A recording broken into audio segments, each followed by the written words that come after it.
কারিগরি শিক্ষার প্রসার ও দক্ষ জনশক্তি গড়ে তোলার লক্ষ্যে ২০০৬ সালে প্রতিষ্ঠিত হয় লক্ষ্মীপুর পলিটেকনিক ইনস্টিটিউট। বর্তমানে প্রতিষ্ঠানটিতে সিভিল, কম্পিউটার, আর্কিটেকচার, ইলেকট্রিক ও ইলেকট্রনিক্স বিভাগে প্রায় ১৮০০ শিক্ষার্থী পড়াশোনা করেন। তবে শিক্ষক আর কর্মকর্তা স্বল্পতা সহ নানা জটিলতায় পলিটেকনিক ইনস্টিটিউটের শিক্ষা কার্যক্রম ব্যাহত হচ্ছে।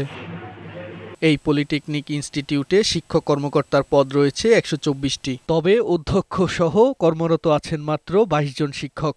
সিভিল ডিপার্টমেন্টে ২৪ জন শিক্ষকের বিপরীতে আছেন মাত্র ২ জন। আর্কিটেকচার ডিপার্টমেন্টে ১২ জন শিক্ষকের পদই শূন্য। এই বিভাগে ক্লাস নেন প্রকল্পের ২ শিক্ষক, তারাও আবার নিয়মিত পান না বেতন ও ভাতা। আসলে আমাদের যতজন শিক্ষক থাকার কথা ততজন নেই, যার কারণে আমরা তাত্ত্বিক এবং ব্যবহারিক ক্লাসে ছাত্রদেরকে সঠিক এবং সময় উপযোগী শিক্ষাদানে ব্যাহত হচ্ছি। ৫৩ মাস ধরে আমরা বেতন পাচ্ছি না।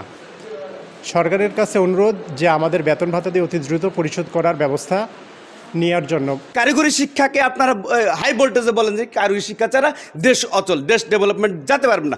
সেই টিচারদেরকে কেন বেতন দেওয়া হচ্ছে না, এটা আমাদের জনগণের কাছে প্রশ্ন, সরকারের কাছে প্রশ্ন।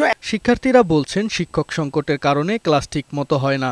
আমাদের ল্যাবগুলিতে প্রয়োজনীয় যন্ত্রপাতি নাই, আমাদের ল্যাব ক্লাসগুলো তেমন একটা করানো হয় না। আমরা যে আশানুরূপ শিক্ষার জন্য এখানে ভর্তি হয়েছি সেই আশানুরূপ শিক্ষাটা আমরা পাচ্ছি না।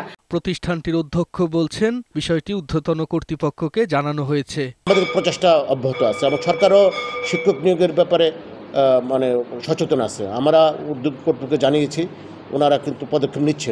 শিক্ষার্থীদের মানসম্পূর্ণভাবে পাঠদানে সর্বোচ্চ চেষ্টা চলছে বলেও জানান প্রতিষ্ঠানটির অধ্যক্ষ। ডেস্ক রিপোর্ট, বৈশাখী সংবাদ।